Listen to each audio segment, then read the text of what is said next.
We're on the front line now. Yeah. And we're talking frontline supervisory. And is that something you can do? And what do you learn from doing that? And what do you bring back that makes the business better? Yeah, I feel like this is such a critical population, Randy, right? There's a lot of frontline supervisors out there. And I want you to consider, when you've had a job and you've left it, it's not usually because of the work that you're doing, it's because of your direct supervisor. Okay, yeah, I've heard that. Yeah, I mean, that's kind of why you leave a place sometimes, too. Absolutely, yeah. So what I like to do is make sure that we're equipping those frontline leaders with the skills they need.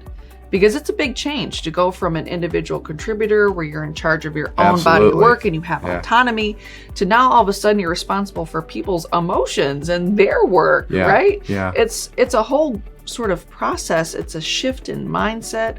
It's a shift in responsibility. It's a change in relationship, especially if you were promoted from a group of your peers. Sure.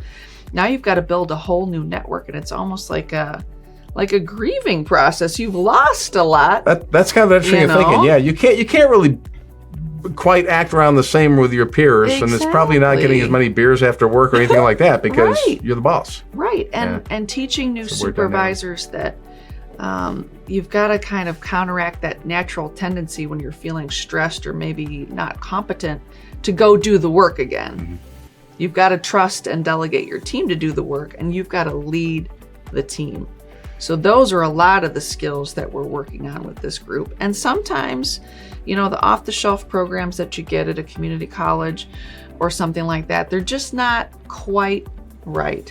They haven't quite dialed into the unique needs of the population you've got at your company. So that's where customization comes in. So we know what all the foundational skills are, but the way you teach it and the examples you use need to change based on who you've got in the room.